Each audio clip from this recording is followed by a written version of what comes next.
Good morning to all of you. तो आज के इस वीडियो में हम जनरल सर्जरी का एक टॉपिक है दैट इज़ सेलुलाइटिस, इसके बारे में बात करेंगे। What is cellulitis, the concept of cellulitis. तो आइए वीडियो को स्टार्ट करते हैं। तो सेलुलाइटिस एक एक्यूट डिजीज़ है ना, क्रॉनिक डिजीज़ नहीं है, एक्यूट डिजीज़ है, यानी सडन ऑनसेट होती है, तुरंत होती है। इसका ड्यूरेशन काफ़ी छोटा होता है, शॉर्ट ड्यूरेशन होता है और इसमें कंप्लीट रिकवरी हो जाती है ना। तो सेलुलाइटिस एक बैक्टीरियल स्किन इन्फेक्शन है ना। तो आप ये जानते हैं कि आपके शरीर में कोई भी बीमारी आए, कोई भी डिजीज आए, चाहे वो बैक्टीरिया के द्वारा हो, चाहे फंजाई के द्वारा हो, चाहे वायरस के द्वारा होता है, प्रोटोजोआ के द्वारा हो, उसकी तीन अवस्थाएं होती हैं, तीन फेजेस होती हैं, माइल्ड स्टेज, मॉडरेट और सीवियर। जैसे एनीमिया बॉडी में होता है तो उसकी भी तीन अवस्थाएं होती हैं, माइल्ड, मॉडरेट, सीवियर। तो माइल्ड अगर सेलुलाइटिस होता है पेशेंट को, तो उसका इन्फेक्शन लोकलाइज्ड ही रह जाएगा, जिस पार्ट पे सेलुलाइटिस हुई होगी वहीं तक रह जाएगी। अगर मॉडरेट और सीवियर है तो वो स्प्रेड कर जाएगा other part of the body में, दूसरे आर्गन में भी स्प्रेड कर जाएगा, है ना।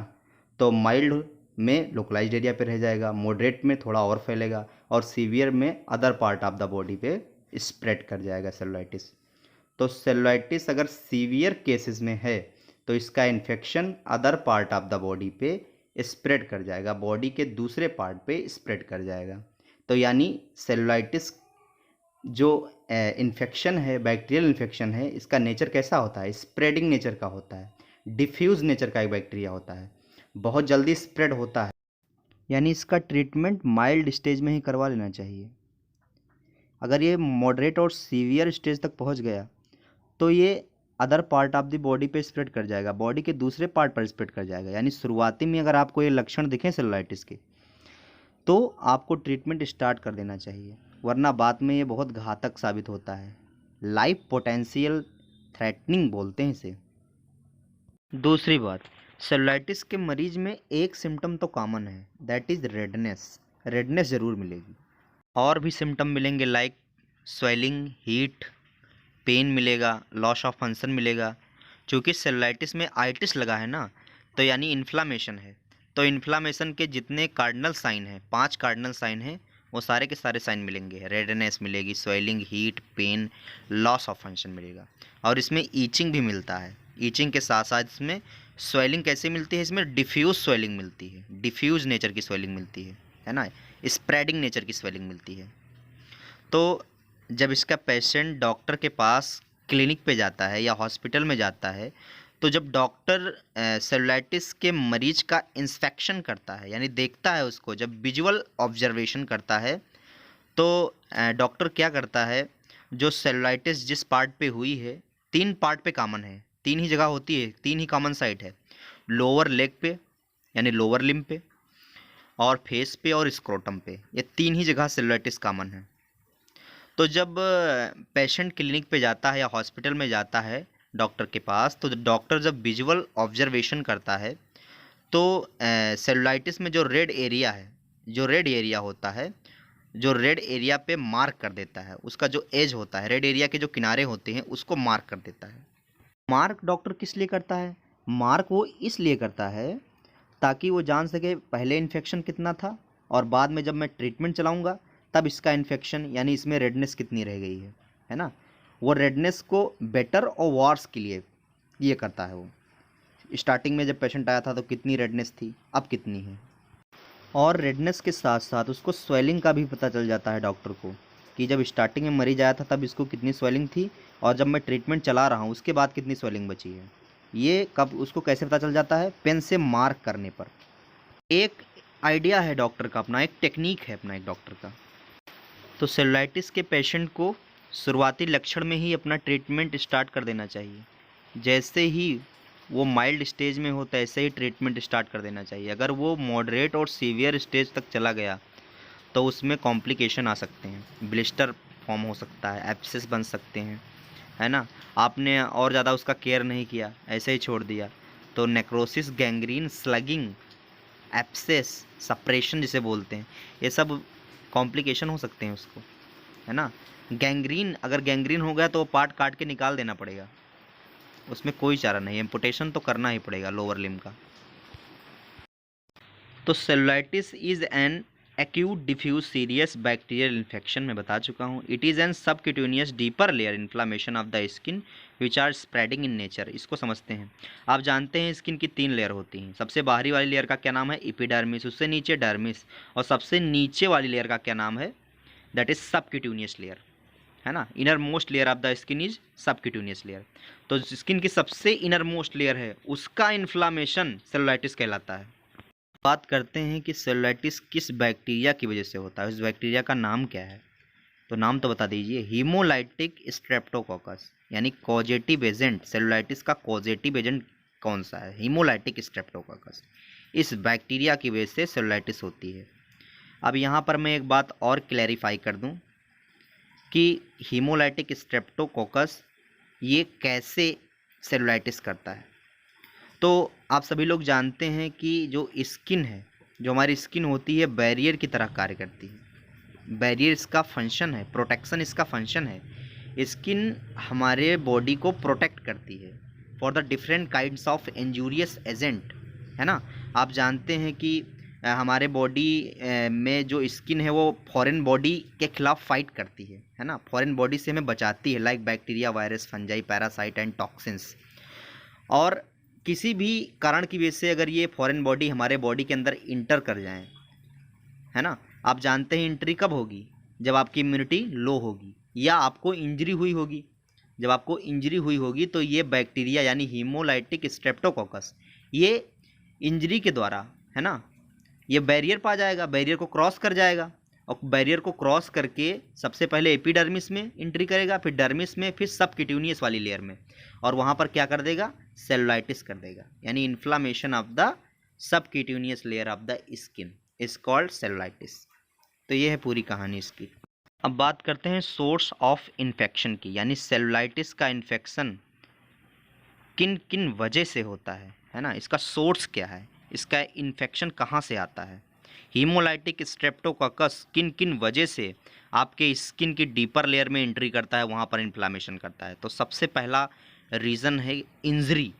अगर आपको इंजरी लगती है, चाहे वो मेजर इंजरी हो चाहे माइनर, चाहे छोटी मोटी इंजरी हो चाहे बड़ी इंजरी हो, तो वो इंजरी के थ्रू इस हीमोलाइटिक स्ट्रेप्टोकोकस एंट्री करता है, वहाँ पे इन्फ्लामेशन कर देता है। दूसरा है ग्रेज और स्क्रैच। ग्रेज का मतलब होता है जो गाय चरती हैं, जो घास, वो चरने ऐसा चोट लग जाए और स्क्रैच लग जाए, उसकी वजह से होता है। उसकी वजह से हीमोलाइटिक स्ट्रेप्टोकोकस आपके स्किन में इन्फ्लामेशन करता है। और तीसरा है स्कॉर्पियन बाइट और स्नेक बाइट। स्कॉर्पियन बाइट यानी बिच्छू के काटने की वजह से, और सांप के काटने के वजह से भी सेलुलाइटिस होती है। तो ये थे सोर्स ऑफ इन्फेक्शन। अब बात करते हैं प्रेसिपिटेटिंग फैक्टर की।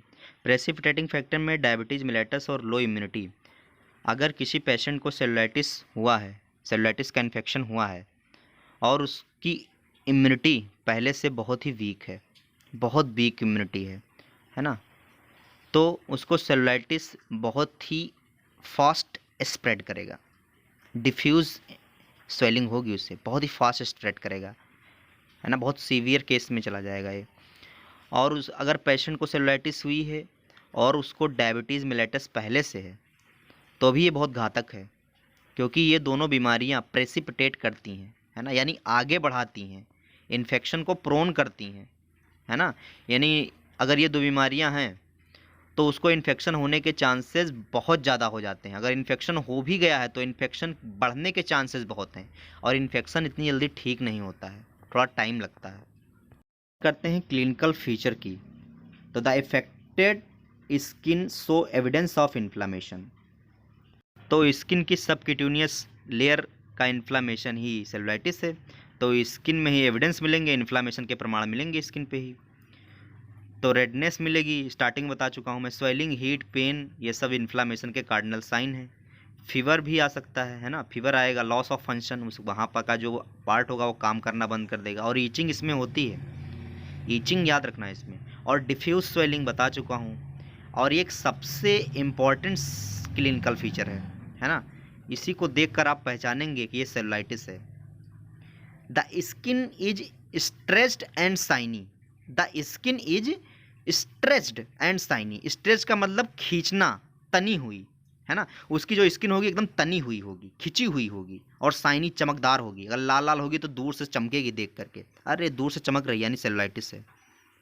नेक्स्ट है, इफ़ अनट्रीटेड केसेस में effect tissue underlying the skin and can spread into the lymph node and blood stream causes toxaemia and septicaemia. आइए समझते हैं इसको। यानी आपने सेलुलाइटिस का ट्रीटमेंट अगर नहीं करवाया तो वो अंडरलाइंग टिश्यू यानी जो टिश्यू हैं उसके आजू बाजू जो टिश्यू हैं, है ना, उसको भी इफेक्ट करेगा और स्प्रेड हो जाएगा other part of the body पे, और लिम्फ नोड में भी जा सकता है और ब्लड स्ट्रीम में भी जा सकता है। अगर ब्लड स्ट्रीम में एक बार चला गया तो वहाँ पे टॉक्सीमिया और सेप्टिसीमिया कर देगा, बहुत ही लाइफ थ्रेटनिंग कॉज करेगा, पोटेंशियल लाइफ थ्रेटनिंग कॉज करेगा, बहुत ही घातक होता है। आपने ट्रीटमेंट नहीं लिया तो सप्रेशन हो जाएगा, यानी पस का फॉर्मेशन हो जाएगा। स्लगिंग, इस स्लगिंग का मतलब होता है स्किन की जो परत है वो उतर जाएगी। नेक्रोसिस हो जाएगा, नेक्रोसिस आप जानते हैं, फोकल डेथ, लोकल डेथ, और गैंग्रीन हो सकता है। अगर गैंग्रीन एक बार हो गई तो उसका एम्पुटेशन करना पड़ेगा, काट के निकालना ही पड़ेगा। तो माइल्ड स्टेज में ही आपको ट्रीटमेंट करवा लेना चाहिए, मैं बार बार बोल रहा हूँ, सीवियर स्टेज तक आप मत लेकर जाइए। नेक्स्ट है इसका ट्रीटमेंट। तो ट्रीटमेंट में आपको हॉस्पिटलाइजेशन करना पड़ेगा, हॉस्पिटल में एडमिट करिए, बेड रेस्ट कराइए, लेग एलिवेटेड कराइए। लेग एलिवेटेड करने से एडिमा कम होगा, स्वेलिंग कम होगी, पैर की जो स्वेलिंग होगी वो कम होगी। और इसके बाद में आप क्या करिए, इसके बाद में आपको H2O2 से ड्रेसिंग करनी है। सबसे पहले H2O2 से ड्रेसिंग करनी है, फिर इसके बाद में NaCl जो नॉर्मल सलाइन आता है उससे आपको वॉश करना है। जो शाइनी पार्ट दिख रहा है रेडनेस वाला, उसमें जो वाइट पोर्शन है उसको रिमूव कर देना है ना, थ्रू ड्रेसिंग के थ्रू, NaCl के थ्रू, है ना। ये आपको प्रॉपर लगातार करना है जब तक सेलुलाइटिस क्योर ना हो जाए। इसके बाद में आपको मैक्स सल्फ मंगाना है, जिसको ग्लिसरीन बोलते हैं, उससे ड्रेसिंग करनी है ना, इससे भी एडिमा कम होगा। इसके बाद में आपको बीटाडीन से पट्टी कर देनी है। अगर पेशेंट के अंदर पहले से डायबिटीज़ मिलेटस अगर प्रेजेंट है तो उसका आप ट्रीटमेंट करिए, इंसुलिन का इंजेक्शन लगाइए सबक्यूटेनियसली। जो जो कॉज मिलते जाएँ उसका ट्रीटमेंट करते जाइए। मान के चलिए उसको स्नेक ने बाइट किया है तो एंटी स्नेक वेनम दे दीजिए। इसके बाद में आप उसको एंटीबायोटिक खिलाएं प्रॉपर लगातार जब तक वो क्योर ना हो जाए। नेक्स्ट देखते हैं इसके कॉम्प्लिकेशन की। तो कॉम्प्लिकेशन में सबसे पहले है एब्सेस। नेक्स्ट इसके कॉम्प्लिकेशन की बात करते हैं। सबसे पहला कॉम्प्लिकेशन है एब्सेस। स्टार्टिंग में सेलुलाइटिस में एब्सेस नहीं होता है, एब्सेस सेलुलाइटिस में एब्सेंट होता है, पस नहीं होता है सेलुलाइटिस में, लेकिन ये इसका कॉम्प्लिकेशन है, जब क्योर नहीं होगा सेलुलाइटिस तो उसमें पस बन जाएगा। नेक्स्ट है नेक्रोटाइजिंग फेसाइटिस। स्टार्टिंग में नेक्रोसिस नहीं होती है ना, सेलुलाइटिस हुआ कि नेक्रोसिस उसमें है, ये नहीं मिलेगा आपको, ये क्योर नहीं हुआ, अनट्रीटेड केसेस में है ये सब। नेक्स्ट है सेप्टिसीमिया। अगर ये ब्लड के कांटेक्ट में आ गया तो सेप्टिसीमिया कर देगा। और नेक्स्ट है टॉक्सीमिया, ये टॉक्सिक कंडीशन भी ब्लड में प्रोड्यूस कर सकता है। तो this is all about cellulitis. तो थैंक यू।